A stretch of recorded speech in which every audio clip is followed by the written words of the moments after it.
Hello. What's up, everybody? Super Chat Sunday back here in the States after going to the USSR. It is Sunday, October 6th. What's up, Jesus Zamora? My name is Graham Elwood. You're watching the Political Vigilante. Hello, Farkas, Chara. Good to see you all. We are here. 18 people watching, 2 likes. Ruth Benedict, what's up? Putin's buddy is back. Yes, I am back and more Putin-y than ever. Charlie Max, hello. Joe, Cool Cat, the whole gang. 44 people watching. Please hit the like button. Hit the like button, everybody. Hello, Hydra. Hello, Arctic Whistleblower. Julian, what's up? Thank you, Monarch. Cake Clothes, what's up, Coop from Calgary? Good day to you from Saudi Arabia. What's up, Khalid? How are you, man? Charlie Max, Kimberly Koresh, E-Kid, Cutta Phil. When am I coming to Perth? I will be in Perth with Ron Placone. November 22nd is when we are doing our show there. Let me adjust this camera a little bit. Let's see how that looks. There we go. Charlie Marks. Haha, sorry.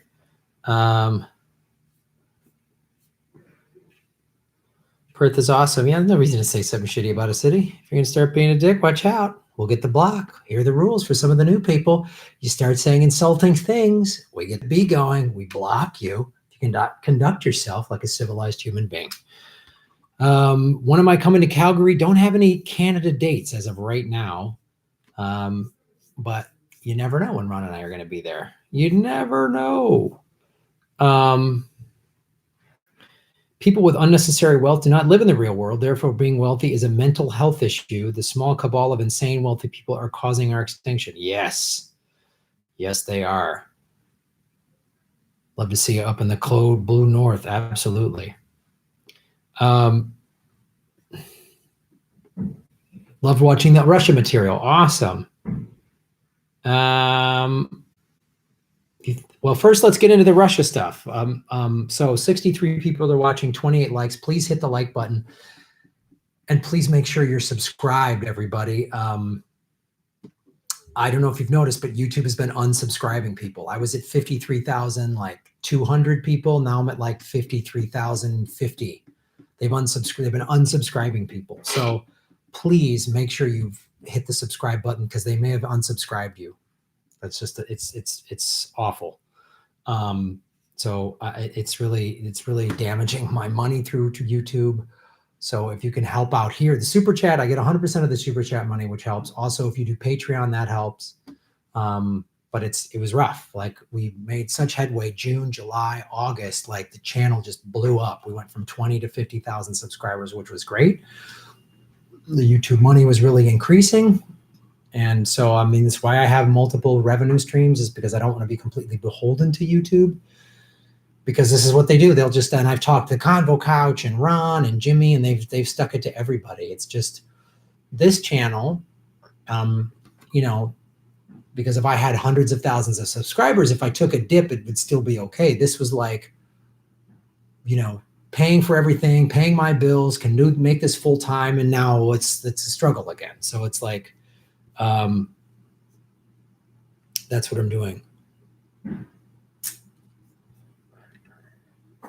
So, Jesus Zamora, get some moderators, Graham. I know, we'll get some moderators. Thank you so much for supporting the show. Shave your knuckles for justice. It's a great way to support the show, is do what Jesus Zamora just did. Also, if you're a YouTube Red subscriber, you get one $2 super chat that's included. You don't have to pay extra for that every month, I believe. So it's a great way to support the show. Max D. Some of you asked, how was Russia? Russia was fantastic. I posted a bunch of videos from Russia, and we'll be posting more. So again, watch those, like those videos, share them on your social media. Any comments in the comment section help. So anything that helps kind of thwart YouTube's throttling of the channel. When everyone pushes the videos out on your own social media and it gets more views and likes and subscribes, it all helps. Russia was fantastic. I had such a great time. I had such a great time. Max D, Shave the Knuckles for Justice. Great way to support the show is do what Max D is doing. Boom. Really enjoying the Greta essay. Climate change is the only subject really worth talking about, and I still refuse to shave anything. Keep it hairy. Don't let the ruling class, bro. Hairy knuckles are for the ruling class. Shave them for the people. Yeah, thank you. The Greta thing, that was submitted by Tim Stack, one of you, on my Patreon submitted that.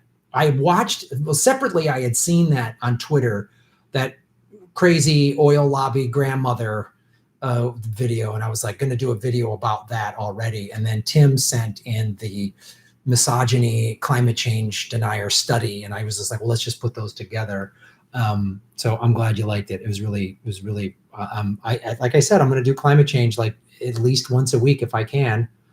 Cureforcancer.co. Did you spend most of your time in St. Petersburg? Actually, I spent like 8 days in Moscow and about 3 or 4 days in St. Petersburg.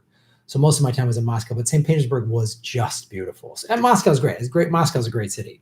But St. Petersburg, so Peter the Great in like the 1600s hired all of these European architects to build all of these. And that St. Isaac's Cathedral, watch the video, the inside of that cathedral. Well, I go on the roof, like, well, not that, there's like a balcony. So you walk all the way up this balcony, which was amazing. And then the inside of it was just breathtaking. So please go to Russia if you ever get the chance. So Khalid L. Up Duty. We love you too, brother.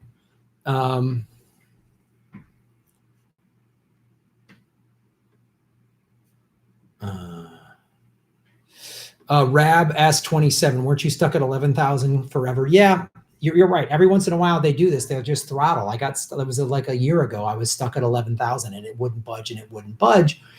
And then I usually need some sort of event to catapult it. Like a year ago, a little over a year ago, I was in that video on Jimmy Dore where we were showing Joe Rogan take out that that New York Times reporter, and that went viral, which helped the show. And then was sort of slowly creeping up, and then would kind of level off. And I got up to 15 and then 20 and sort of leveled at 20 for a while. And then I did the Epstein stuff, which grew. So yeah, but that's what they keep doing. They keep throttling me at any time, but I'm going to grow this channel. I'm going to get it up to 100,000 subscribers no matter what. I'm going to do that.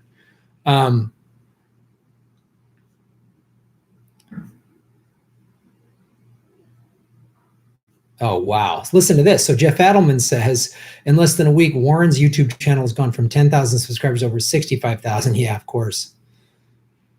I put all these videos out, and then all of a sudden, all my views are like 1,000, 2,000 views. I was getting like 5, 10, 15, 20,000 views, 100,000 on the big ones. Even my last Epstein video, which was 2 weeks ago, got 38,000 views. That should have gotten 80 to 100,000 views. So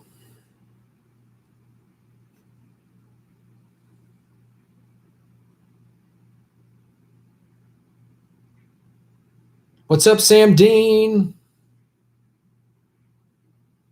Yeah, so Melissa's saying here, Warren's videos are popping up as suggestions for me, and there's no way that should be happening, right? See what they do? See how YouTube does it? They're promoting Warren's videos, and they're throttling mine and Jimmy's and the Convo Couch and everyone else. See that? See how that works? They should absolutely be showing you my videos. I know people that subscribe to my channel, like, Grandma, I never get notifications about your new videos. I'm not shown your videos. Like, anybody looking for videos from Russia, all my Russia videos should be getting tens of thousands of views. Nope. 1,500, 2,000 views. It's such a bummer. What's up, Kim from the Mitten?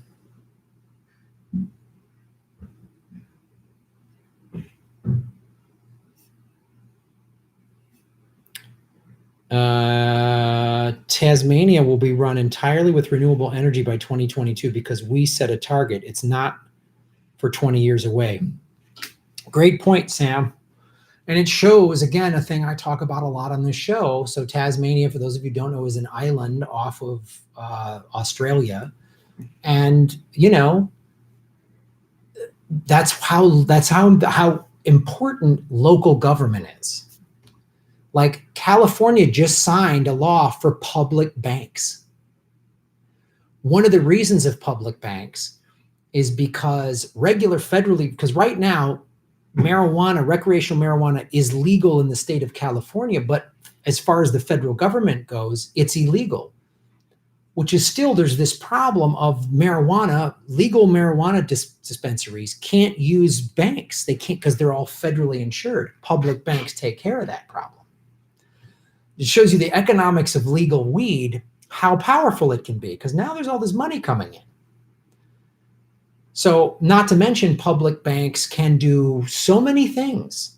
Small business loans, because public bank isn't about putting you in debt, which is what the big banks want. The big banks want all of us in debt. Public banks are about what the old savings and loans used to be, help building up the community. You know, if I'm the bank, I'm the public bank, and I give you a $50,000 small business loan at like low interest, 3-4%, I want you to pay it back. I want your business to succeed, right? So I'm encouraging, stimulates the economy, because if your business succeeds, first of all, you pay back the principal plus interest. So that's how we make money, but also more people, and then you're hiring more people. There's more, I'm infusing as a public bank more money into the economy, which helps my banking business. Not the big corporate banks that just want you in debt and they're going to lie and cheat and they're going to get bailed out by the feds, which that Obama bailed them out, Bush bailed them out. The next recession will happen under Trump probably, and he'll bail them out. So that's a great point, what Sam Dean is talking about. So Tasmania said, we want renewables, and they're going to get it. So you can push that. Your city can say, we're going to go completely green energy and set not like 2050, but like 2025, 2030. That's a great point, Sam. Thanks for bringing that up. How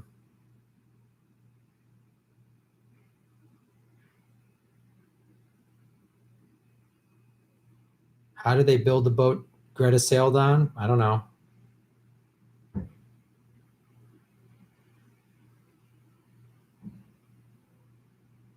Gotham Jean's neighbor witnessed Joshua Brown was shot in the mouth Friday. What do you know about that? I don't know much about that.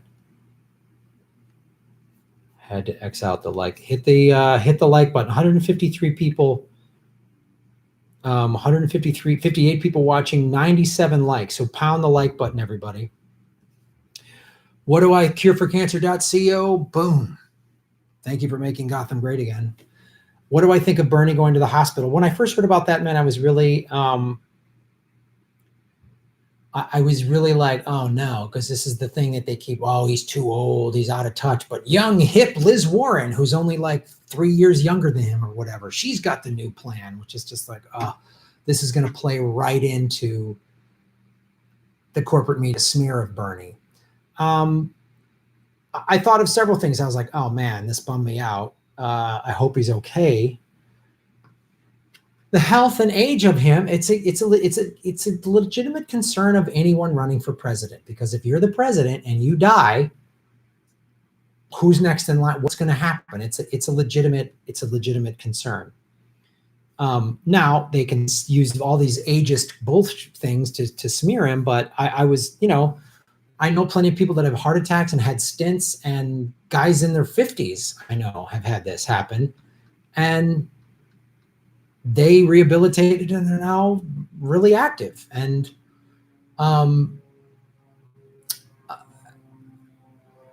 we'll see. I mean, this could be a thing where a couple months from now, he's back on the campaign trail and everything's going great. And he shows like, look, I'm fine. People can rebound from this. Somebody brought up, I think it was Dr. Victoria Dooley, the woman that I interviewed on the show, who's a big proponent of Bernie's Medicare for All plan. She retweeted, and I think I retweeted this.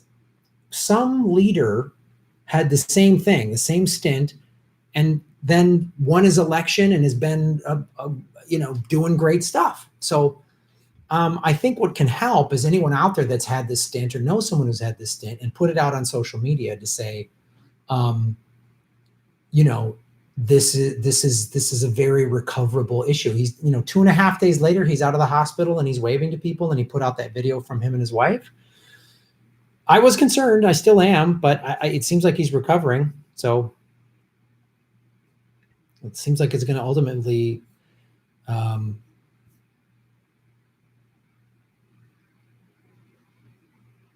it could be, and we can make him stronger, faster, better. It's a bionic man thing. Jana Kelt, in a couple months, he'll be back campaigning next week. Welcome back, Graham. Yeah, I think, yeah, I mean, he should be, I think he could be back at it. I mean, his campaign staff around him, I am a little I question them a little bit. Like, they had him campaigning leading up to the next debate to where his voice was hoarse. They should have been resting him leading up to that debate. I think he should come out more aggressive, because you're not going to beat Trump playing nice. And Liz Warren debating Trump is like, I'm like, oh man, it's going to be brutal. So yeah.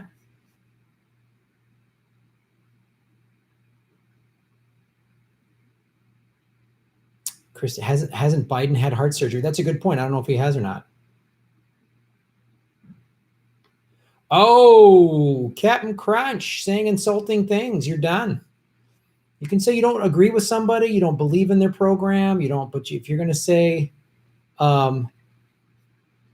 insulting things like that, you're done.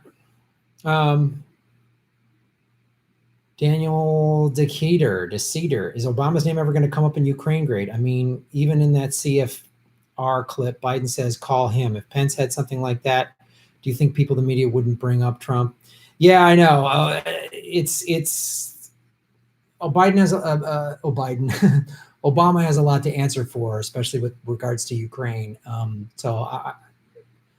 But again, the media and both parties are not, they're just using this as a partisan fight. The mainstream media is not going to go, wow, this is the corruption of our government, that Trump can do this, Biden was involved. It just shows the corruption of both parties. They won't do that. That's the problem. So, oh,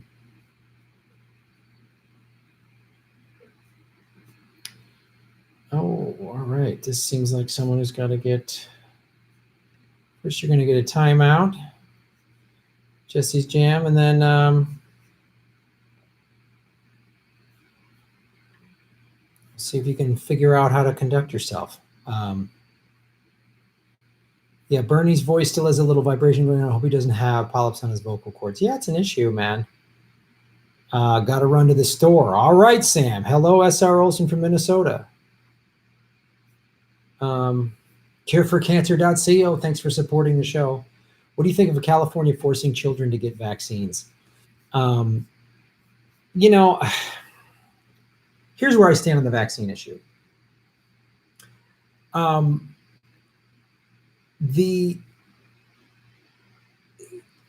there people that have and can give examples of their child having an adverse reaction to a vaccine? Yes. Is the pharmaceutical companies able to get away with a lot? Absolutely. Should we regulate pharmaceutical companies? Absolutely more.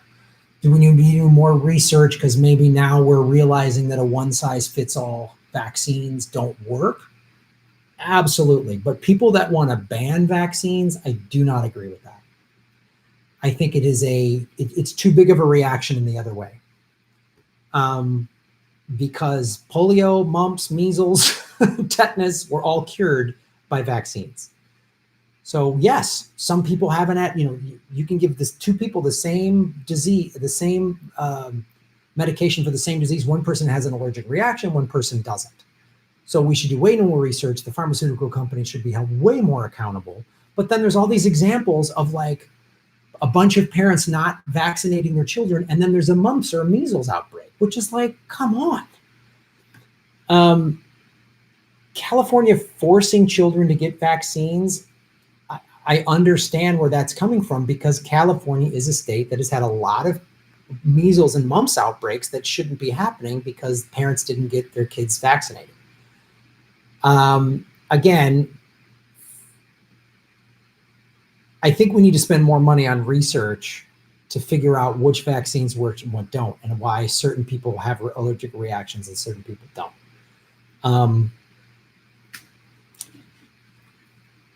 But I don't know. But I understand that the state government has to adhere to the overall public health. And if some people aren't vaccinating their kids and then it's causing an outbreak, I kind of see where the state of California is coming from. You know? And if you want to homeschool your kid, and that's fine, that's the risk you're putting with your family, that's fine. But if the kid's going to go to public school, I don't know. I kind of see where that's coming from. Maybe a bunch of you are disagreeing with me right now. I don't know, but that's where I'm at with it. There you go.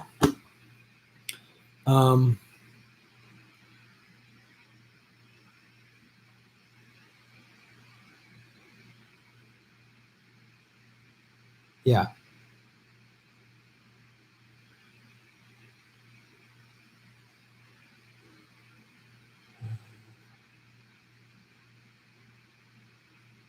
Where is my body, my choice? Yeah.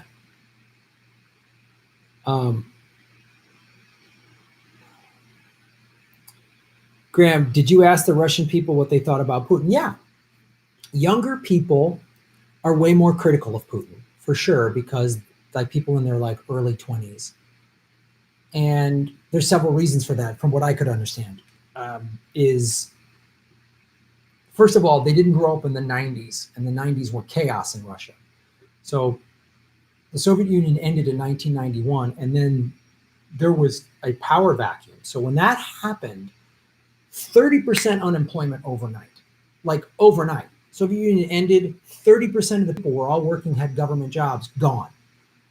So homelessness, drug use, alcoholism, the gangsters, the Russian gangsters came in, and it was just the wild, wild west, from my understanding. Yeltsin, who was a drunk and was propped up by the United States, was in power. In 1993, there was tanks. I saw this footage shooting more, tank rockets or whatever the hell into the building that is essentially their White House.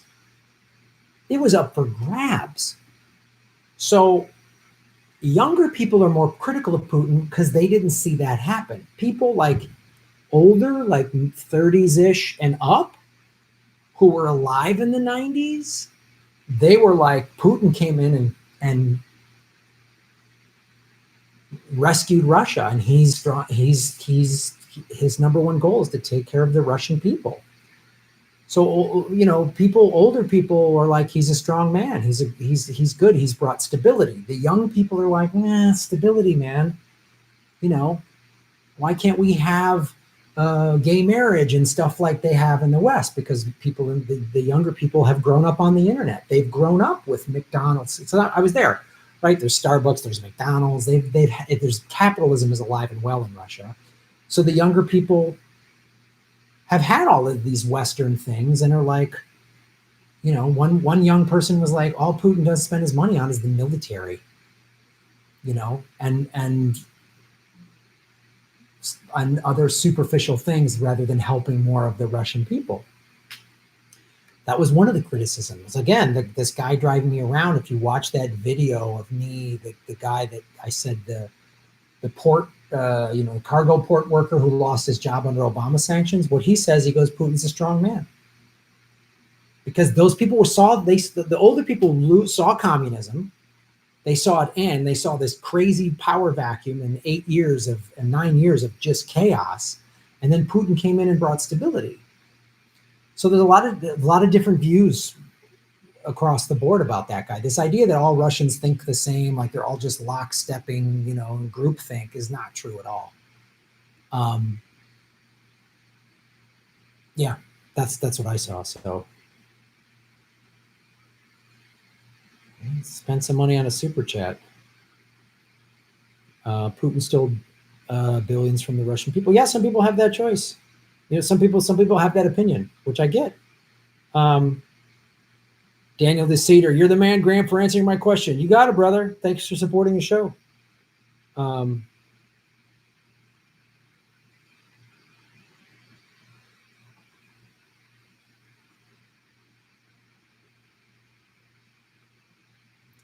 Wonder how Russians feel about the U.S. You know, I didn't run into any anti-American sentiment.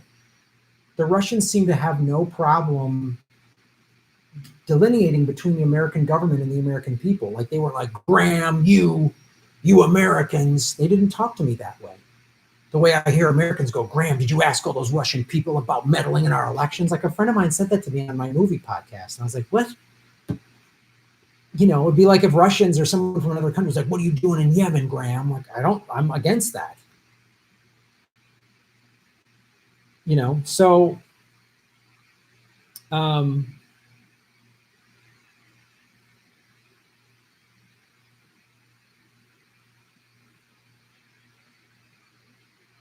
so that was like, a lot of them were like, there's an interview I did again. I interviewed these two street musicians. I'm just walking the street and I see this man and this woman. They're probably in their early to mid 20s. They're street musicians. They take a break and I interviewed them with their friend of theirs who was like the interpreter because they didn't speak much English. What do you think of Americans? I would ask. Some of them are nice. Americans are so nice. They're always smiling and happy because Russians are a little more stoic and Americans, we smile more. So they were like, yeah, Americans seem really nice and cool. We like the American people. And you know, I'd ask them, what do you think about Trump or the American government? It's corrupt. So sorry. They were just like, all governments are corrupt. Putin's corrupt. Trump's corrupt. They were just like, this matter of fact sort of governments are corrupt, as the answer I got from a lot of Russians.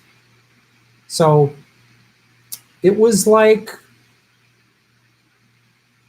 it was pretty interesting. It was great. And I'm just releasing more videos. So, you know.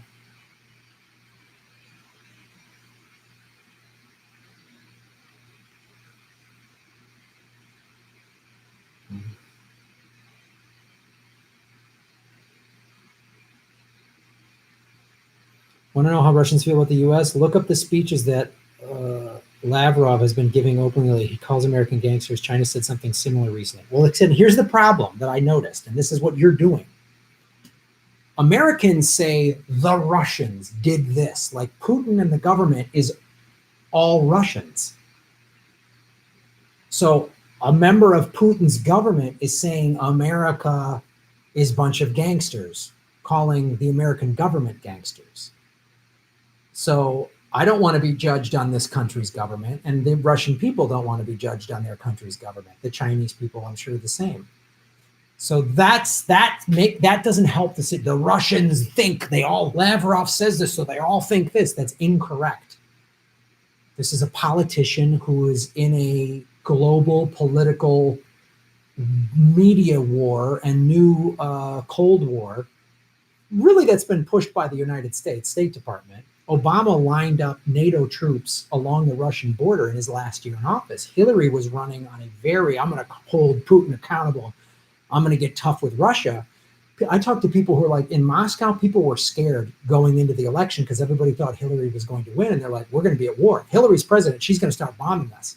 And they were terrified because they grew up with war there. World War II was fought on their soil. They lost anywhere from 25 to 40 million people. 10 million soldiers were lost, and anywhere from 15 to 30 million civilians died.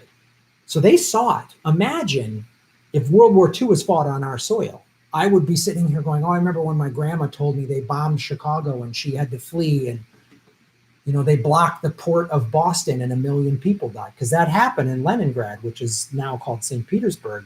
It was called the Leningrad blockade.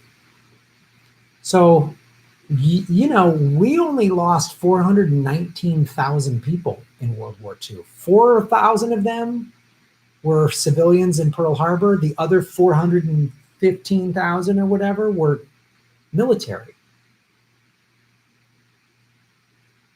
They lost, 50 times the amount of people. So they were really scared about war. So to say Russia this, that is just part of the problem. That's part of the problem. And Cureforcancer.co, shave your knuckles for justice. Are you still putting together a documentary based on your trip? Yeah, man. I've been home 6 days. It's going to take me a month, maybe longer, because I have a lot of amazing footage, like hour-long interviews with people that are fantastic. I have about a dozen or so interviews. So yes, the short-term goal is release more clips of interviews that I did, and then put together like an hour documentary that kind of encapsulates the whole thing, but that's going to take time. I will absolutely do that. It's going to happen. It's just going to take time. Plantastic Life. What's up, Dominic? Love the grandma climate change denier video. Oh, God.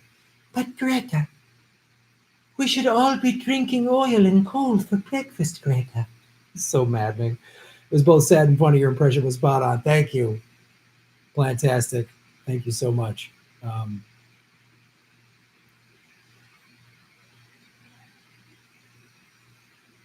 Thank you, Drew Young. I will.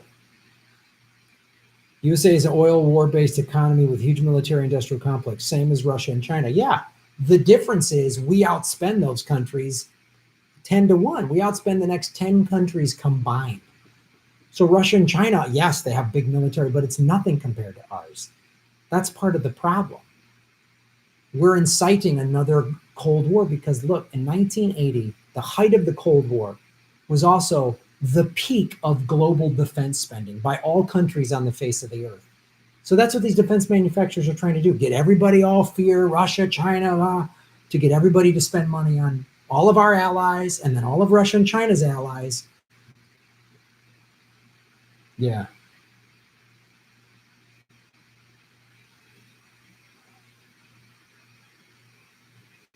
Hey, Mathieu Peru, I will answer your question, but you're being kind of a cock. People are asking me about Russia. I was just there for 2 weeks, and you won't shut the fuck up. Your all cap thing. You know what, cocksucker? You're getting blocked. Fuck you. You won't spend a fucking penny to support this channel? No, I'm not going to talk about your bullshit crybaby question. And you know what? I think your name is fucking stupid. Boom. Blocked. Suck it. Fucking yell at me with this bullshit. Sick of that crap. Look, I hate it when fucking idiots like that jackwagon, all caps, ask me the same question 500 times. I can't get to everybody's question. And here you go, you cheap asshole. Spend $2 and maybe I'll answer your question. But now I don't want your fucking money. Take your money and your all caps posts and get the fuck out of here. Go to another goddamn live stream. Don't ever come here again. Your name's stupid, your tweets are stupid, and my guess is your face is stupid. Get the fuck out of here. 226 viewers. Get rid of that cocksucker, hit the like channel, and if you can't act like a fucking normal person, I'm going to block your fucking stupid face. You fucking annoy me, you bag of shit. God. How hard is it to not be a fucking moron? Like, how hard is that? And look at me on the face. How come you can't act normal like everybody else? Everybody else asks questions. Some people spend some money. If money's tight and you can't afford, I get it. I'll try to get to you. I can't answer. There's 200 some people watching. I can't get to every question. Why is your question more important than everybody else's? Why do you have to post the same thing in all caps 500 times like some little crybaby? Why do you get more attention? Shut the fuck up. Fucking idiot. Why can't you act normal? Why can't you act like a fucking civilized human being? Are your parents stupid? Were your parents morons like you and so you were raised by morons? Were you born out in the wild? Fucking idiot.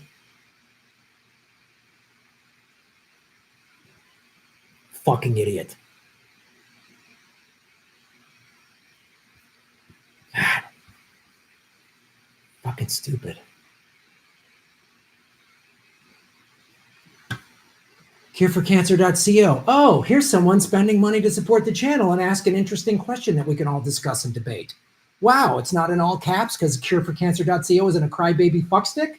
Oh, weird. How come Cureforcancer.co doesn't act like a fucking complete jackwagon? How come you know how to act like a civilized human being who then likes what I'm doing and is supporting it financially because you understand how the world works? Do you not have a dirty diaper like that fucking moron? Thanks for supporting the show. Russia is a country that has a corrupt government. The United States is a psychopathic terrorist organization that has bombed more countries than any other empire in history. Thank you for putting it so succinctly. That's the thing. And like, oh, Graham's a big loves Russia now. No, I just saw like you bring up such a great point. They hacked our elections. Yeah, do we want to sit down and look at what the CIA has done since the 50s? It's unbelievable to me. Like, what do you think America's been doing, those neoliberals who say that stuff? What do you think they've been doing? It's absolutely, yeah, Russia as a country has a corrupt government. Putin rules with an iron fist in many ways. He gives people a lot of freedom, more freedom than they had under the Soviet Union, right? And less chaos and freedom than in the 90s. And some of the ways he does that, he does it through corruption. He does it, he pays his buddies off, of course. But we're going to sit here and judge? I mean, does Russia have bases in 100 and some countries around the planet? No. It's unbelievable, man. Thanks for bringing that up.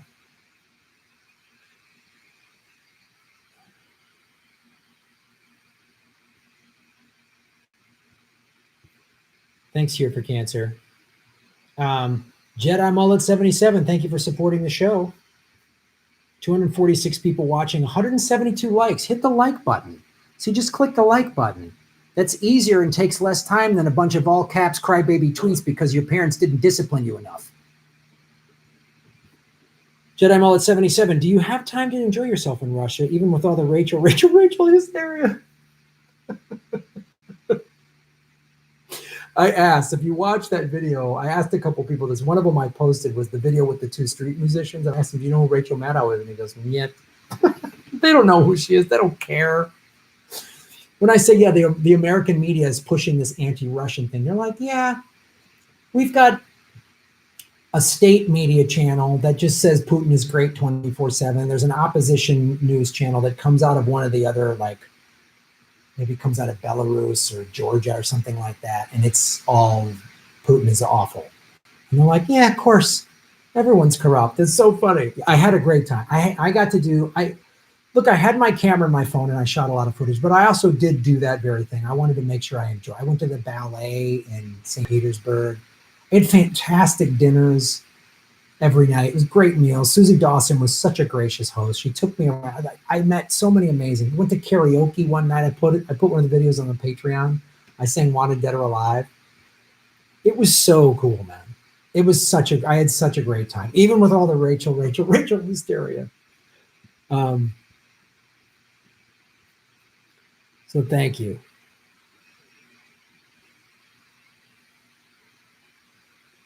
Just breathe.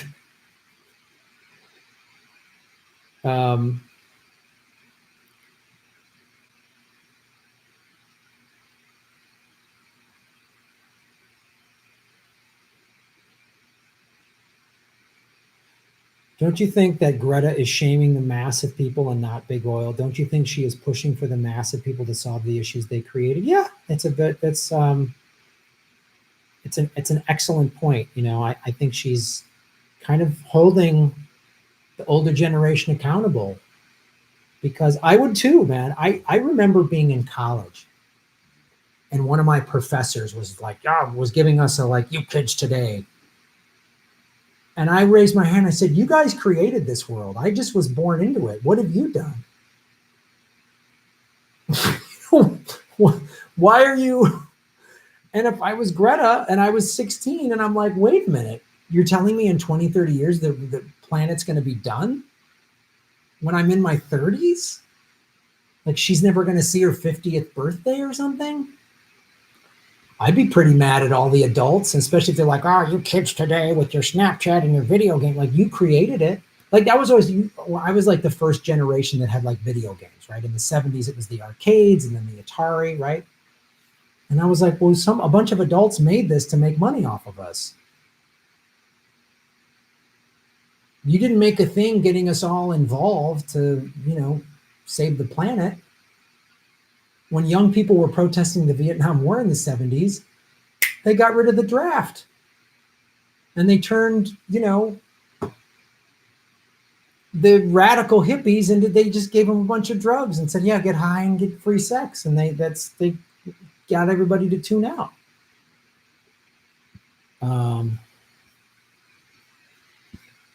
Cool Cat and Boom. I saw your show at Thalia Hall a few years ago. That was awesome. That was, yeah, the 2018 Thalia Hall show was a fan. It was the first time Jimmy had done Chicago, sold out 600 seats. It was amazing. And then we just did it this past July again, which is awesome. Thanks for coming to that show. Thank you so much.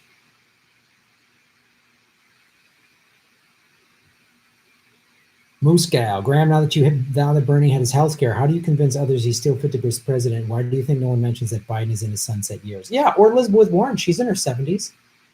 Because if you say Elizabeth Warren's too old, you're sexist. You're a sexist and an ageist. But Bernie, you can call him an old and he's out of touch and he yells too much. You can say all that stuff. Well, I think Moose Gal's a great question. And I think what we do is first we just see how he starts to play out. And once we see his health get better, we go, and his actions will speak louder than the words. And if he's got energy and he's on it, and what the thing I was talking about earlier, maybe you hadn't tuned in yet, but at the beginning of the chat, I said, if you know anyone that's had the procedure that he's had, who's now out being physically active and running around doing their lives, show them, look at this. So, you know, if there's no more health issues with him between now and the election, then this will be a bygone thing. Every time someone brings it up, oh yeah, he's fine, and point that hypocrisy out. How come you're not saying Elizabeth Warren's too old? She's 73 or whatever. He's 78. How come you're not saying that? Is that don't play this? Don't give me the sexist crap. Point it out. That's what I would do. That's what I'm going to keep doing.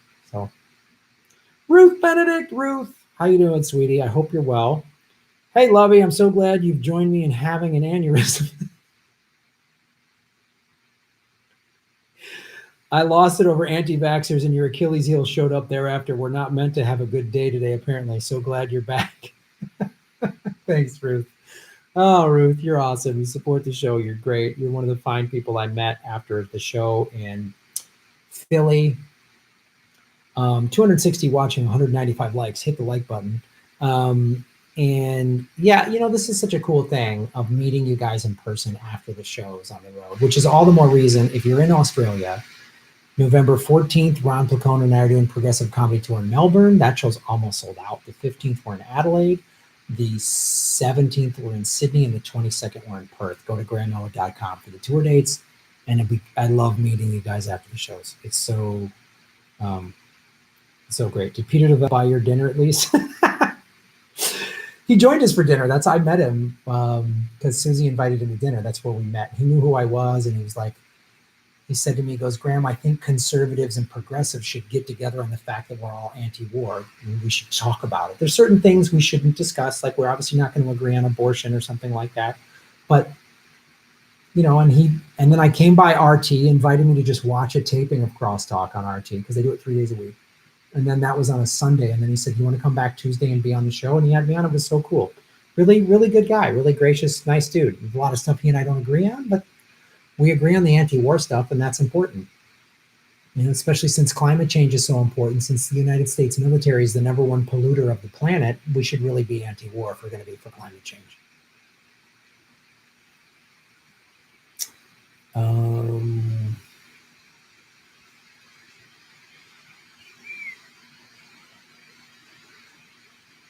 'It's Peter vaping weed.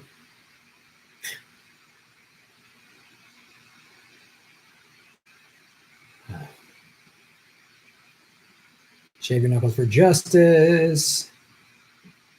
A Gray, thank you so much for supporting the show. Very much appreciate it. Let me make sure I didn't miss anybody.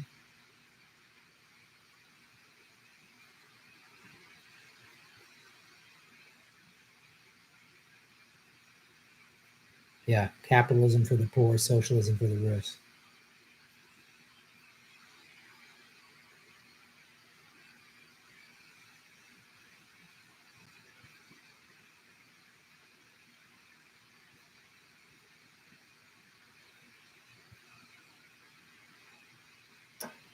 Um,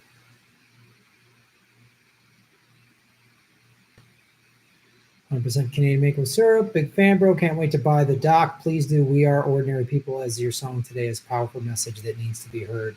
Man, I wish I had money, but this is about Russia. No worries, brother. Were they bitching about Dick Cheney having a pacemaker? Absolutely, right? Yeah, Warren is another Obama. Great point. Great point. Wait, I just missed. Where is. Hey, Mayors! Hey, Mayors, great to meet you on the road. Thank you for supporting the show. Going abroad does eliminate any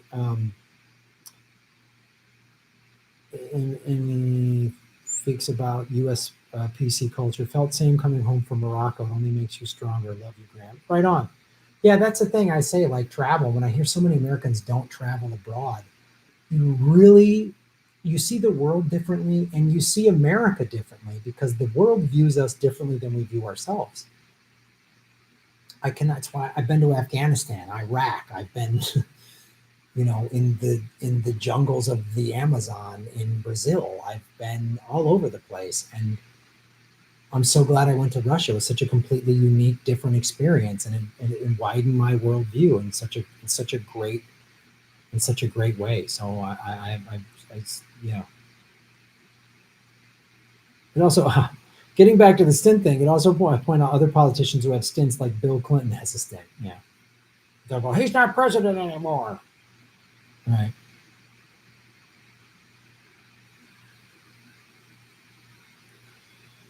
The way to send a message to the media and our military that we are in distress under fascism would be to organize a national stay-at-home strike at home for 1 week for fascism awareness. That's awesome.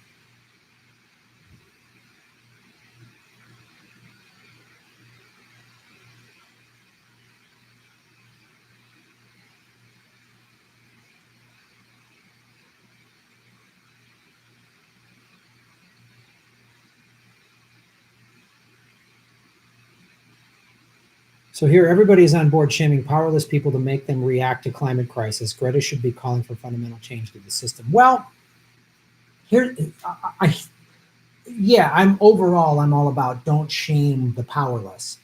But I think what Greta is doing, and this is saying, hey, we all have the power. Because the powerful don't give a shit. You can't shame the powerful. So to me, what it seems like Greta is doing is saying everyone needs to get involved. You can't sit on the sidelines anymore. We all need to get involved. And if everyone got involved, then we could affect real change. Because the powerful don't care. Power will wait. That's why I say we can't have protests on a Saturday. They don't care. So I hear what you're saying, but I really think the key is to get people to wake up that there's more of us than there are of them. And if we all get together, we could affect change like that. If we all shut down, 100 million people in America just said no and shut everything down, change would happen real quick. Real quick. Not elect this person and that and the other thing. I'm just saying. So.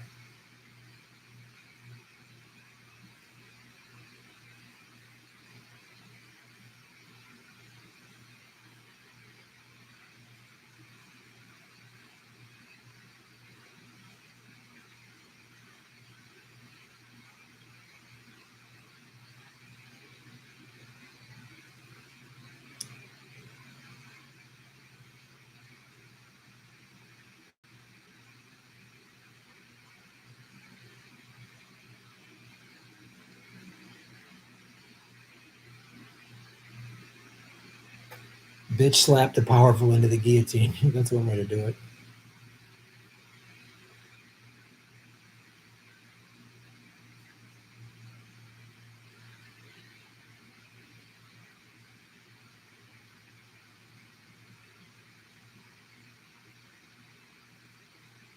One Day Man Patreon tips the whole thing. Planning a cleaning and chore company. Made my day. Look up the song. You probably know it. Canadians love U.S. politics. Magic. You got it, brother. Thank you.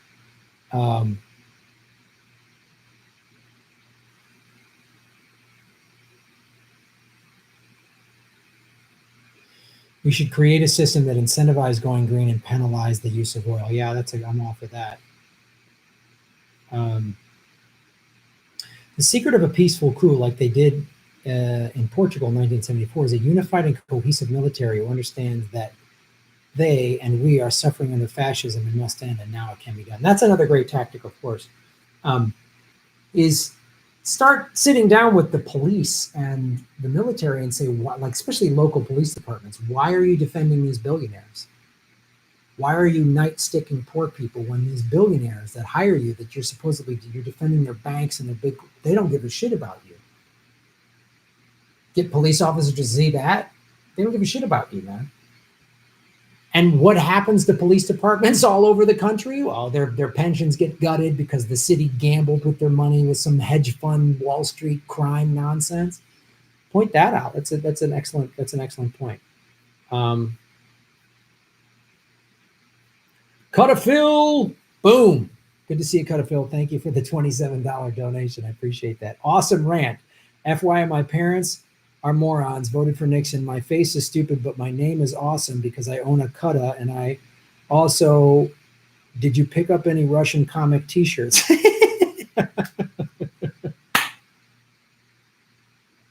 Thanks, brother.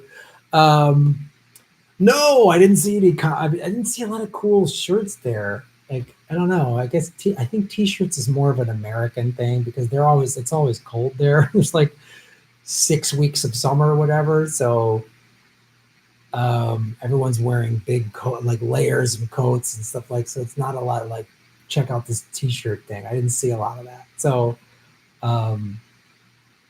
yeah, which is also why I didn't sell a lot of political vigilante shirts after the shows, because people were just like, like, I think if I went back there I'd have to have political vigilante sweaters or something like that.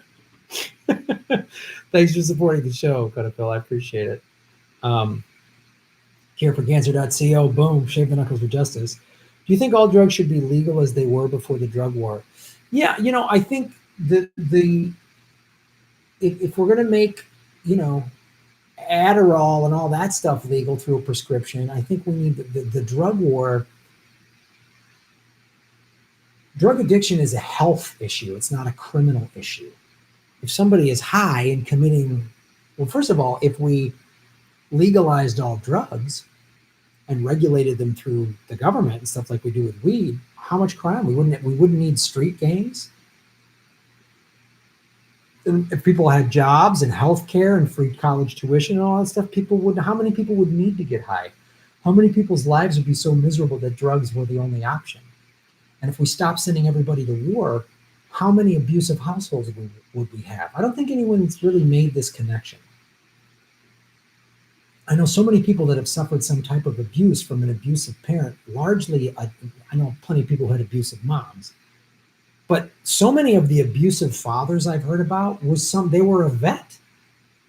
They were a Vietnam vet or a World War II vet, or like they had abuse or they were abused. And, some parent, who usually the dad, would come home from some horrible war and would deal with it with drinking and rage and violence. And so if we ended all these ridiculous wars, wars ruin people's lives. So imagine that. All of these, Medicare for all, free college tuition, ending these wars, and a Green New Deal, do you know how many other ancillary problems would get solved?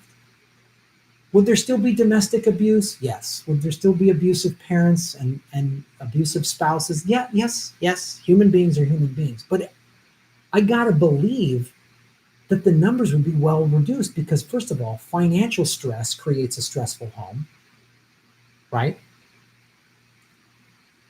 War creates toxic masculinity. So if we're not sending all these young men to all these awful, now we're sending women to wars too, so they're getting PTSD. Women are part of the 22 vets a day that commit suicide because they saw action in combat and horrific stuff in Iraq and Afghanistan. Can you imagine the kind of shit Tulsi Gabbard had to see in a medical unit? Can you imagine? That's why she's so anti-war. That's the thing about her that I really like, is how anti-war she is. The fact that she's backpedaled a little on Medicare for all really bothers me, and I don't like that.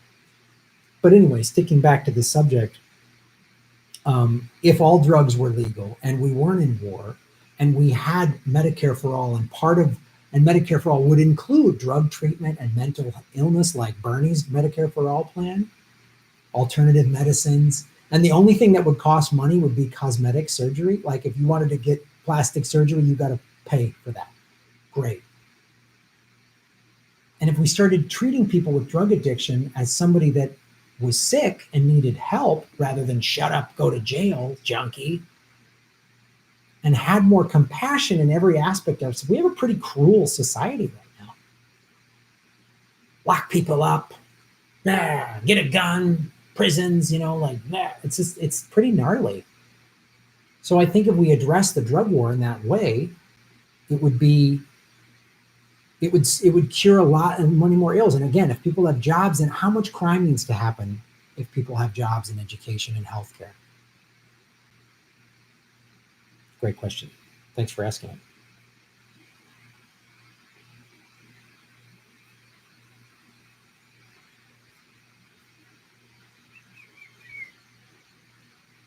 J McG, boom. Shave Knuckles for Justice. How did Russia feel about Star Wars prequels? Boy, I didn't ask that question. I tell you, I don't like the Star Wars. I don't acknowledge them. But great question, J McG. Great question.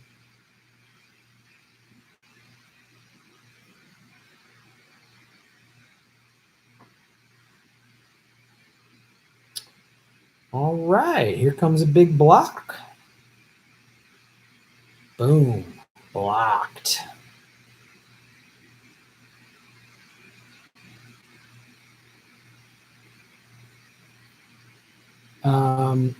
Knowledge share. Shave your knuckles for justice. 255 watching, 222 likes. Smash and hit the like button, everybody. Your question, Aline. First of all, Aline Bavakwa, thank you for supporting the show. Bevakui, maybe I'm mispronouncing that. Knowledge share. Here's your question. There is plenty of debate and disagreement even on Russia's federal TV channels, which yes are loyal to president, but still more debate than BBC or CNN, outside of which 60% of Russian media is critical of government. Great. That's such a great point. It's funny. We call Russia this closed society and blah, blah, blah, blah. And they have more debate on their state TV than we have on our supposed free media. It's so funny, like when they had Chris Hedges, like when he was on promoting his book roughly 6 months ago, his America the Farewell Tour, and he'd be on MSNBC. And they're like, oh, you have a show, Chris Hedges, who's on Contact on RT, which is supported by the Russian government. They have to make that disclaimer.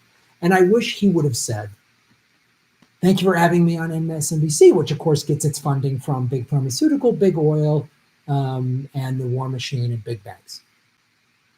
Because that's the thing that I don't know why more Americans don't make this connection. You want to say RT is state funded. Okay, look who funds our media. You think they're being fair? And you bring up such a great point. They have debate and disagreement on Russia's federal TV. They have more debate than the BBC and American media. It's such a great point. Fine, be critical of Russia, but then you have to put that same fair criticism. Like, again, when I hear neoliberals like, but Russia interfered with our elections, I was like, Putin didn't prevent Hillary Clinton from campaigning in Wisconsin, Michigan, and Pennsylvania.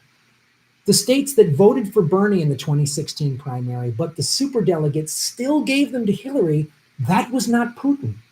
The 500,000 voters purged from the rolls in New York, that was not Putin. So it's like, they don't want to hear it. And it just drives me nuts. Knowledge share. Again, thank you so much.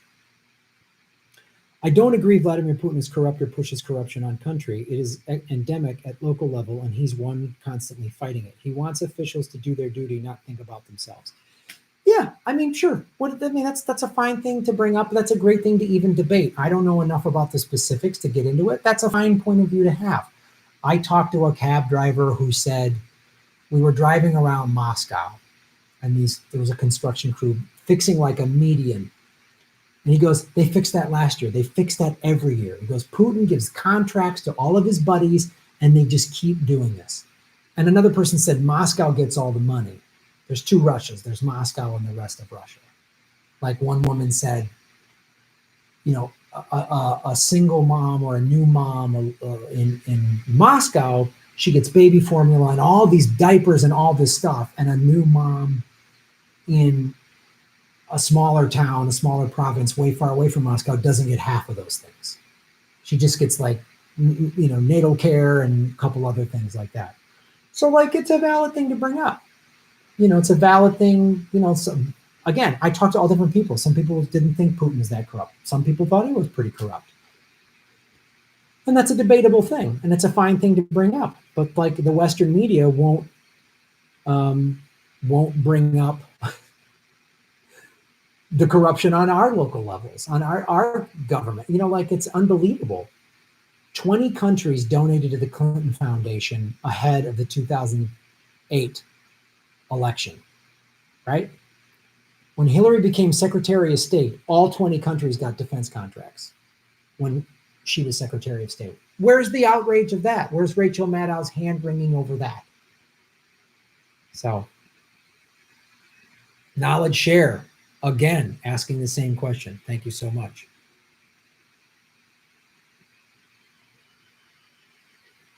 Tulsi is anti-regime change wars. Who would win, your martial arts or anyone using the Second Amendment? Well, the coward with the gun would win in a fight like that. That's why the gun's a coward's weapon. I'd rather die than die an honorable death than live like a coward with a gun. Great question.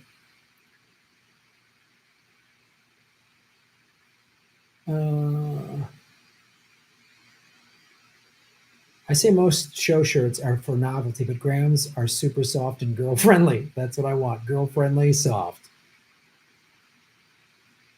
Biden 2020. Just kidding. Thank you, Eric, for that joke.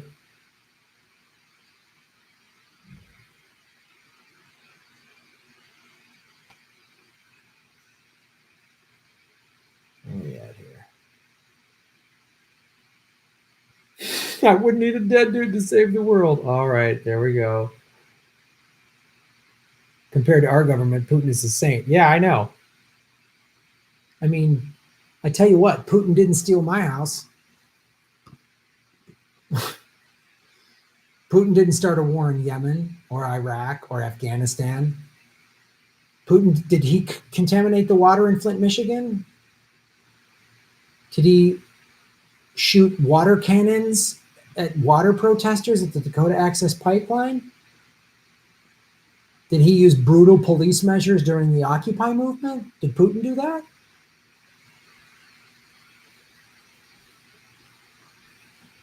Did Putin kill 1 million Iraqis in an illegal war? Did he lie about weapons of mass destruction? Oh no, George W. Bush did that.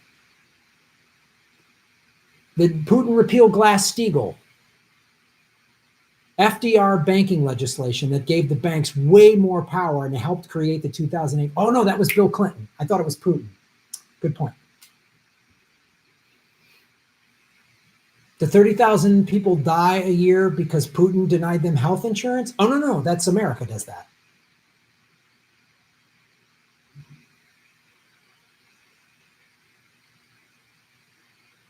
Yep. Eric got screwed by his bank.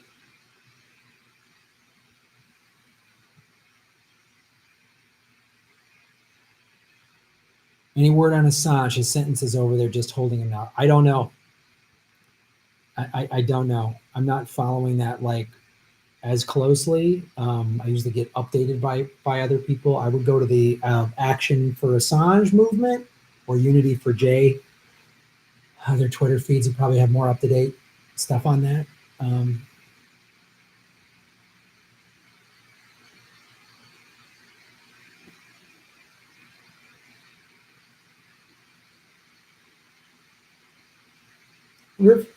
Ivanka was once Ivan. That's funny.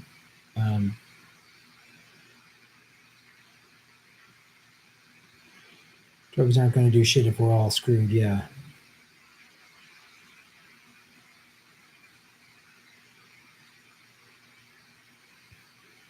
When you come here demonizing ICE agents who protect your sorry ass, your culture needs to go. Oh, yeah, I don't like ICE agents at all, man. I'm totally against that. totally against that. They're just locking up poor people, you know, who the reason we have so many immigrants is we bomb places. So we create immigrants and refugees and terrorists. And also then we sanction these countries in the middle, well, the Middle East, but also Central and South America, and which creates a situation where it's so bad where they have to go that they have to walk 1,000 miles to get here. And most of the people that come, I live in California, most of the illegals from, you know, Mexico and Central and South America are the hardest working people I've ever seen. Yeah, I don't like ICE at all. It's like a Gestapo. I don't like it.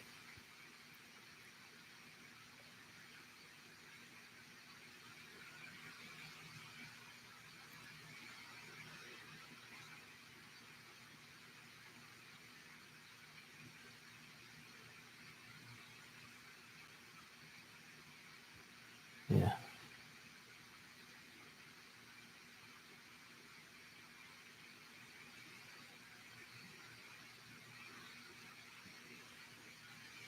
Fantastic life. Shake knuckles for justice, Plantex. Dominic. Do viewers know that Putin is a surfboard? Serving with Putin, absolutely.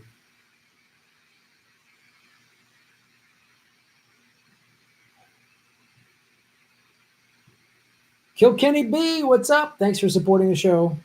How many homeless did I see in Russia? Great question. In 2 weeks there, roughly 12 days. In 8 days in Moscow, a city of 15 million people, and then 4 days, 3-4 days in St. Petersburg, a city of I think 4 million people. I saw 8 homeless people. When I arrived at LAX and drove from LAX about a 15-20 minute drive to my apartment in Santa Monica, I saw more homeless people out my car window than I did the entire time. And I didn't see any tent cities. I saw some guys in the park drinking. I saw some people on the street begging for money. I didn't see tent. There's a tent cities blocks from where I live, all over Los Angeles, all over every major American city I've ever seen. I interviewed 2 women who told me they never get sexually harassed. One was a Westerner and one grew up in Russia. Never get sexually harassed on the train. No, doesn't happen. Women are treated equally. Because after the October 1917 revolution, communism, so prior to the communist revolution of 1917, in feudal, the serfs, women didn't work unless they worked like on a farm. They lived on a farm. That was the only work they were allowed to do. So when the communists came to power, mainly Stalin, said everybody works. So women were treated as equals. So the women there are treated as equals, and there's chivalry. I was talking to Susie Dawson about this. She goes, Graham, when I'm on the streets in Auckland, New Zealand, where she's from, on a Saturday night, all these bars, you can't walk as a woman without guys catcalling you. Woo, nice ass. You get groped, and so, that happens all the time. She goes, I've never been sexually harassed in Moscow. Never. She's ridden the train. Never. And you see, I saw couples like making out. I saw and women, they didn't divide this thing that happened in the 70s feminism of like being chivalrous. Like, I remember this was such a confusing thing when I was like high school and college, when I started dating, and some women I'd like get the door, I'd offer to pay, and they'd be like, no, I'm an independent woman. How dare you do that? So being a gentleman was viewed as some sort of negative thing, or like, I'm getting the door for you because you're a woman, you're weak, you're less than. None of that exists in Russia, according to these women. They're like, no, women are equals, and women like being treated like a woman. They're like, I'm a strong, independent woman, and I like that this guy's getting the door for me. And men are like, yeah, I want to be a gentleman, and she's my equal. It was fascinating. Fascinating. Jedi Mullet 77. I don't like LAX. I go X-Lax. Ha ha. Funny joke. X-Lax joke. Let's make sure I didn't miss anybody. Sam Dean. Shave your knuckles for justice. Get those song suggestions in. Yes. Fantastic. Make sure I didn't miss anybody. Cureforcancer.co. Thank you so much for supporting the show. I really appreciate it. Guys, There's 258 people watching, 244 likes. I really need to say this again. YouTube has been unsubscribing people. I grew from 20,000 to 53,000 in about 6 weeks. And I was at 53,200 subscribers like a week ago. I'm less than that. There's unsubscribing people. They've cut my money in half. They're throttling my views. It's really brutal. So this transactional revenue, what you do here, it really helps the show and Patreon, all that stuff. I don't want to like have to trim back what I'm doing because I was getting all this momentum and this was like starting to pay all my bills so I could focus all on this. That's what I want to do, make this my full-time gig. This is all I do and go on the road and stuff. I mean, obviously, if I get hired to direct something, I'll take that job for sure, but I would then have the money too to support this and keep doing it while I'm working on something else, which is what I did when I did the FNX show. So they're really throttling what I'm doing. So make sure you're subscribed. Make sure you share the videos on your own social media and then support like what Cure for Cancer is doing. So thank you so much. Governments are like pimps. They tell the prostitute citizens they want to help and take care of them while whoring them out for profit. Anarchy is getting away from the pimp and his money and refusing to be whored out. Yeah, it's a good point. It's a good point because it's like, it's a great analogy. I've never heard that before. We're all like prostitutes have been pimped out. I like it. Cindy Paczynski. Cindy, thank you for supporting the show. I think I've never seen your name before, I don't think. Thank you so much.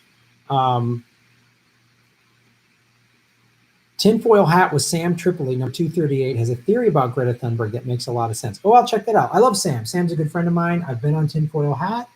I even interviewed him once on this show. I'll probably go on Tinfoil Hat again. His Tinfoil Hat and Comedy Film Nerds, my movie podcast, are both on All Things Comedy, so I see him all the time over at the All Things Comedy studio. I love Sam, and I dig what he does over there. I don't always agree with all of his conspiracies. Sometimes I'm like, Sam, everything's not a conspiracy. But I love that show, and some of the Tinfoil Hat fans, when they heard Ron and I on it, have come over here, which I dig. But I'll check that out. Thank you, Cindy.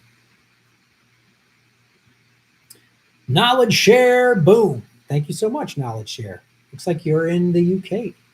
Countries with iron fist rulers don't have a vibrant civil society that managed to free people from unjust imprisonment within weeks of arrest. Multiple cases now in Russia while Standing Rock people and Assange rot in prison. Yeah, it's such a great point. Like, again, be as critical of Russia as you want, but you have to then look at Red Fawn Phallus is still in jail because of Standing Rock. Julian Assange, Chelsea Manning, Obama jailed more whistleblowers than George Bush. It's such a great point you're bringing up. You know, I mean, they're trying to kill Julian Assange and extradite. I mean, like, it's crazy. It's such a great point. Thanks for bringing that up. Boom.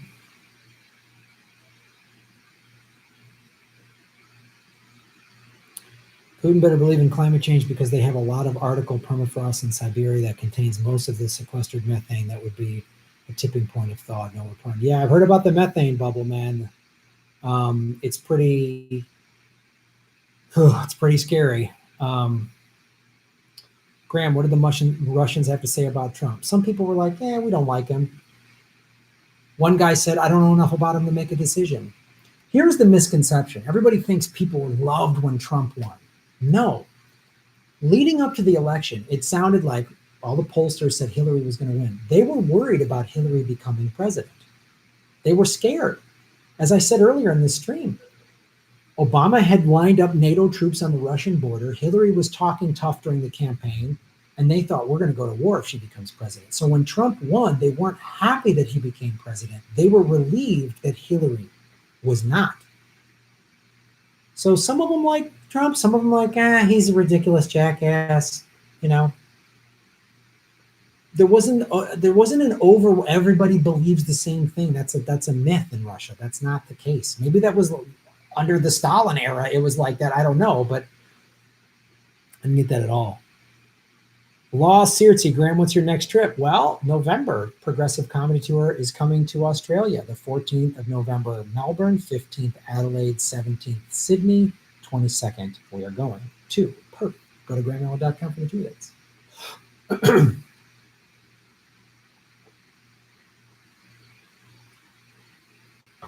Oh. Socialism and communism are continuously demonized and vilified, but no one wants to talk about all the great things happening in China, for instance. Their Zero Poverty Project, for instance. Yeah. I mean, look, you know, in Russia, they've had 20 years of economic growth. Their society has gotten better in the last 20 years. Can we say that in America or Western Europe? It's a good point. It's a good point. Make sure I haven't missed anybody.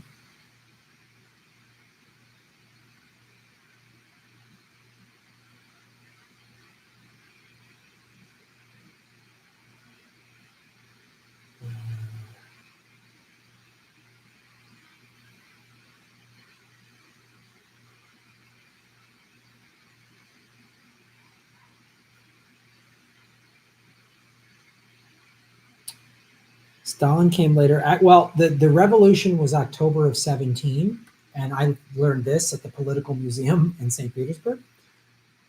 So the October of 1917 was what they call the revolution. There was a couple years of a power vacuum because it was Lenin, then Lenin got sick, and then Stalin went at Trotsky. Stalin went after Trotsky and hunted him down and had him killed. So it wasn't until 1920-21, I believe, that actually Stalin got to power and then started the Stalin era that went until 1953 or whenever he died. All right, let's see.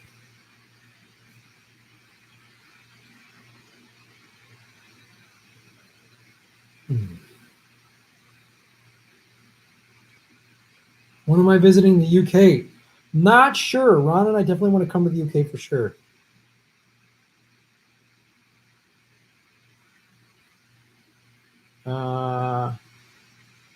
What do the Russians think of Greta Thunberg and global warming? I didn't really get to that question. Siberian permafrost methane bubble. Check that out.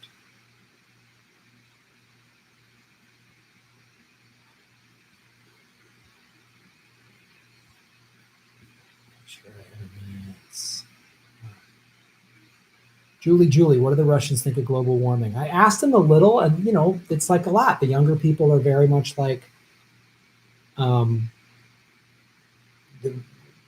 younger people are like talking about it. Look, there's an interview with Putin a couple months ago, and I put this on my channel with the European media that the American media wouldn't show. Go check my channel.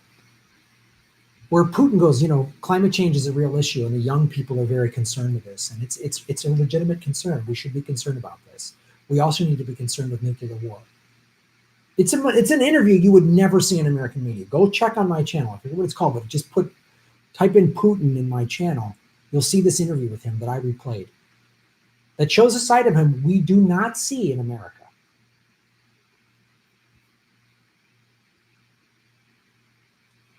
All getting very stoic.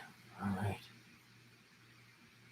right. Schultz 100. Thanks for supporting the show. Graham back from Russia. You're a good man. Cheers. Thank you. You're a good man for supporting the show. All right. Let's.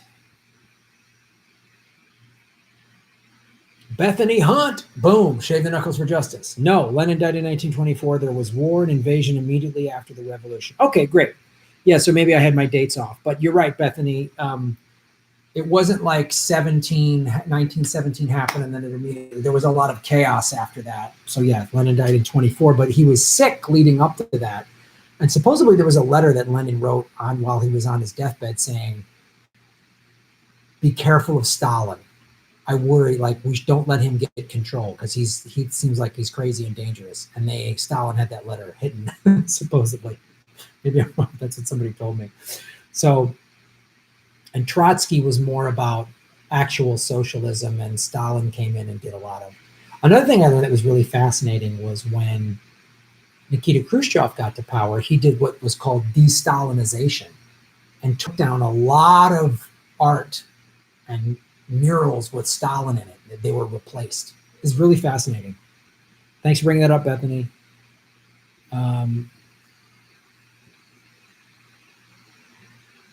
Plantastic life. Boom. Shave the knuckles for justice. What do Russians like most about U.S. music, movies, fashion, our healthcare system? Yeah, they get free college and free healthcare. Yeah, they love U.S. culture and music, and they love the music, and they like stand-up comedy as an American art form, and they're like new to it. And so there's a comedy club in Moscow. It's the first ever stand-up comedy club in Russia. It was in Moscow. It's called Stand-Up Club Number 1. And it's only been open a couple of years. And then there was a newer one that's even newer than that I played in. I played both clubs in St. Petersburg. And so a lot of Russians came to my shows. I thought it would be mostly expats, like people from the UK and Australia and America. It was mostly Russians. And some of them were Jimmy Dore fans and fans of this show, which is awesome. It was so cool. And some of them were just like, wanted to see American comedy because they're like, this is your art form and you're really good at it. And so it was really cool. Like the guy that opened for me, it was a British guy, Steve. He goes, Graham, you're the most experienced comedian in the whole of Russia right now. Because they don't have like headliners that have been doing this. Like I've been doing this 30 years. They don't have that there. It was really cool. It was really cool. Cureforcancer.co. Boom. Thank you. Cureforcancer.co. The U.S. court system is by law corrupt and malicious. Bradley versus Fisher, 1871. Thanks for bringing this up. I love it. You guys do such great research. Government officials know they can abuse and in some cases murder citizens and never be successfully sued, not to mention the criminally prosecuted. Wow, it's a great point. Great point. Thanks for bringing that up. Great point. Hey, Mayors, what's up? Boom, boom, boom. Shave them for justice. ES&S optical scanners used in every paper ballot state. Same machines were exposed in Hacking Democracy 2006. Oh, good point. Good point. Ugh. Yeah, it's so funny. Again, Russia hacked our elections. They interfered. Did they interfere? Yeah, they did. They tried to sway the election. What, they spent $100,000 in Facebook ads? But before we get all bent out of shape and all Rachel Maddow, let's talk about that. Like you're bringing up, Mayors. Let's talk about how corrupt our political system is. This one guy that I met from Poland, living in Russia, that also grew up in Chicago, so he knew a lot about American life. He goes, the lobbyists, that's not democratic. A foreign agency hacked our elections. Oh, you mean like AIPAC? They influence our elections. It's so crazy to listen to. You bring such a great point. Such a great point. Hey, Mayors. Annabelle Corley, what's up? We'll see you in Melbourne. When you travel, you realize everyone wants the same basics in life, to be happy and healthy and safe. Governments come and go, but people stay the same. Yeah. It's funny, I felt the similar vibe when I went to China for the first time, which is in 2014. And I didn't feel like this repressive regime. Again, not to excuse any of the stuff the Chinese government has and is doing, but I felt the vibe I got from the Chinese people was like, look, we've had the Ming dynasty, we've had this dynasty, that this communist, this is the new dynasty. They're just the ones calling the shots. They're fine. And again, that guy that was laid off due to the Obama sanctions, that driver that I interviewed that's on my channel, please watch it. I asked him what he thought of Putin. He said Putin's strong man. Because he was in his late 50s or 60s. So he saw the communism, he saw the chaos of the 90s, and he saw Putin come in and bring stability. And he said a very interesting thing to me. He goes, Russians can't handle too much democracy, and Putin understands this. And I was like, what? So interesting. Whether you agree with that or not is not the issue. It's just somebody's perspective, and it's a perspective I had never heard. And this Russian guy that lives in St. Petersburg and worked in the cargo port there, because St. Petersburg's a big port town. And I was like, wow, it's fascinating to hear that. He's like, because they had 70 years of communism. When they got a little bit of freedom, people went nuts.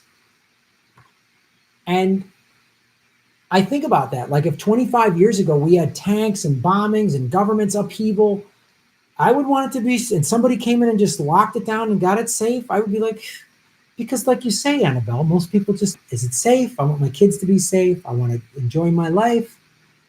I want to live comfortably. That's it. Most people want the same things. I learned that when I was in Afghanistan. Just want their kids to be. I remember I met this guy at an army base who walked like 2 months with his 10-year-old daughter because she had some sort of like respiratory, some bronchitis or something like that, which is not that big of a deal in the West. Go to the doctor, get a prescription, you're good.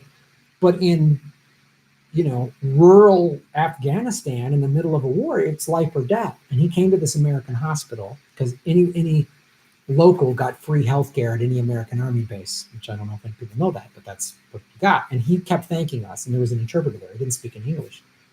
Any American he saw, he thanked. And he was probably like in his mid 40s and he looked like in his 70s because it's a tough life over there.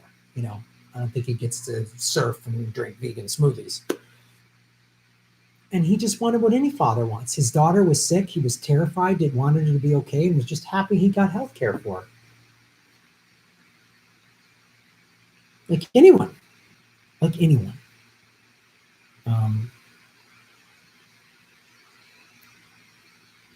right, let's see if there's anyone else. Next, then we're going to sing a song here, gang.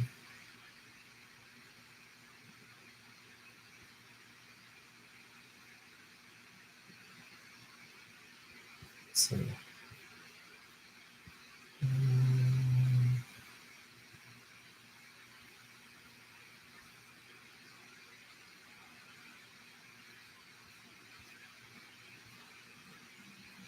We've done this. Julie. Shave your knuckles for justice. What happens when Bernie gets cheated again? Yeah, we start a third party and cut the bullshit and just get rid of the Democrats. That's my opinion. Sam Dean! See you in Australia, my friend. I think you should actually shave your knuckles live just to have done it. Maybe next week. We'd like to see that. Put the pressure on, folks. All right, I'll do that next week. Jackwagon. All right. Careforcancer.co. There weren't fire dancing Russians in New York to document the attack on the Twin Towers in 9/11. There were 5 Israelis, though. Yeah. There weren't 5 dancing Russians in New York to document the attack on Twin Towers in 9/11. There were 5 dancing Israelis, though. Great point. Great point. Great point.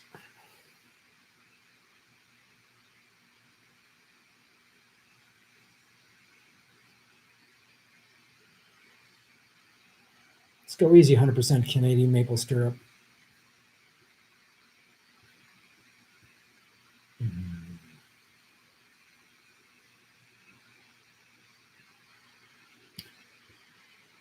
All right.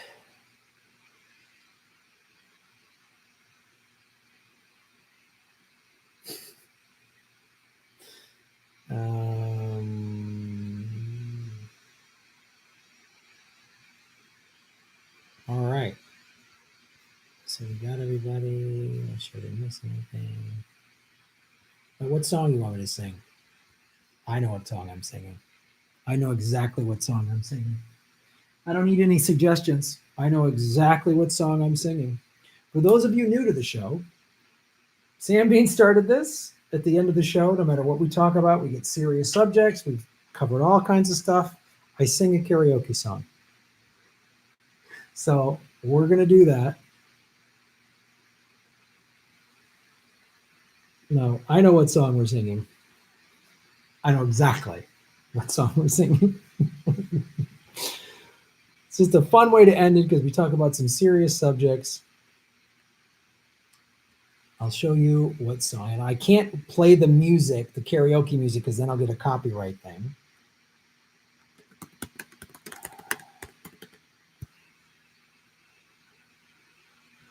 Here we go.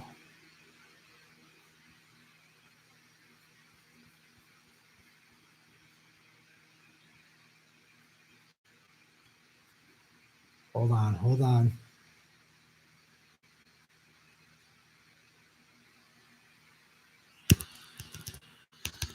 Dang it, why is this working? Hold on.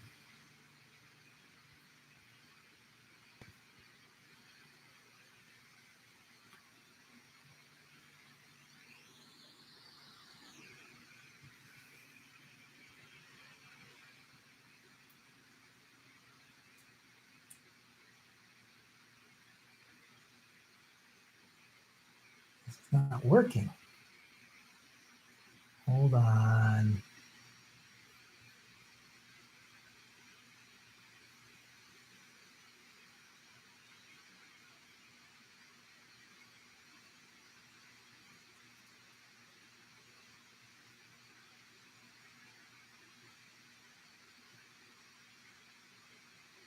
Why can't I not hear this? Oh, what is going on? You're welcome, Denise Gazzardo, Shave Your Knuckles for Justice. Thank you twice. Krillin at 876. Most important question about Russia. How do Russian women feel about shorter American men? I don't know. There's a tall, beautiful woman there.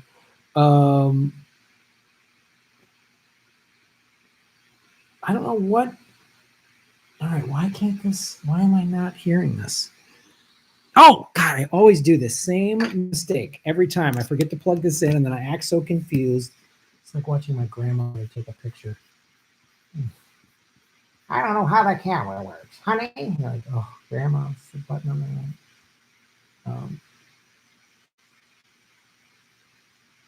All right, here we go.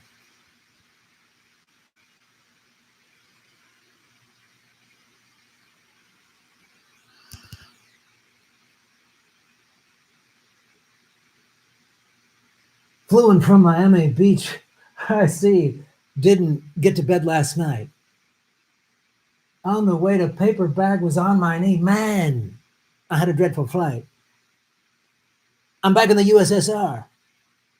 You don't know how lucky you are, boy. Back in the USSR. I always sing a Shatner, by the way. Been away so long, I hardly knew the place. Gee, it's good to be back home.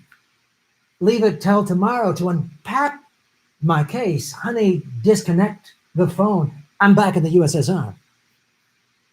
You don't know how lucky you are, boy. Back in the US, back in the US, back in the USSR.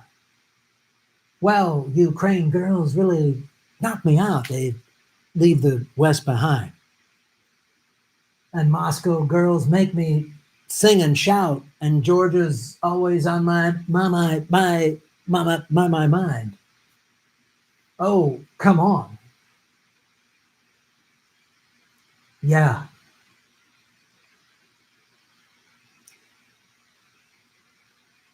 You Klingon bastards, you killed my son. Yeah, I'm back in the USSR. You don't know how lucky you are, boy. Back in the USSR. Well, the Ukraine girls really knock me out. They leave the West behind. And Moscow girls make me sing and shout. And Georgia's always on my mind. Show me round the Snow Peak Mountains way down south. Take me to your daddy's farm. Let me hear your Balkans ringing out. Come and keep your comrade warm. I'm back in the USSR. You don't know how lucky you are, boy. I'm back in the USSR. Or let me tell you, honey, yeah, I'm back, Spock. I'm back. Yeah, I'm back. Scotty, get me back to the USSR. War Factor 5. Patch me through to Moscow. There it is, everybody. Back in the USSR, the most fitting song to sing after my trip. So fun. You guys are so great. I love doing this show. It's great to be back. I just released 2 videos yesterday. I'll be back to the same, releasing 2 videos a day. I'm doing Jimmy Dore's live show tonight. So it's going to be super fun. And, as I said, like and subscribe as much as you can, because they've literally been like my numbers have gone down. I've never seen that happen before. So it's a little disheartening. So make sure you like and subscribe. Support me on the patreon.com/GrabNelwood or the blockchain cryptocurrency platform, which is rockfin.com. Check that out. And let me just thank everybody that donated to the show today. I really appreciate it. Jesus Zamora. I'll try to get some moderators. Max D. Cureforcancer.co. Cureforcancer.co again. Cureforcancer again. Paroli Center. I missed this one. Chomsky is not quite what he seems. Seen Gowan's blog and Leeds' propaganda blog. Yeah, I saw a little bit. I'll do more research on that. I'm not up to speed on that, but I will check that out. Danny DeCeter, thank you so much. Cureforcancer.co, Pure Plantastic Life. Hello, Dominic. Cureforcancer.co again. Jedi Mullet 77. Boom. Cool Cat M. Thank you for coming to the show in Chicago. Ruth Benedict, always great to hear from you. A Mares, what's up? A Gray, thank you. Cut a Phil. I'm glad you liked my rant. Cureforcancer.co again. Andrew Dwyer, can you explain public campaign financing?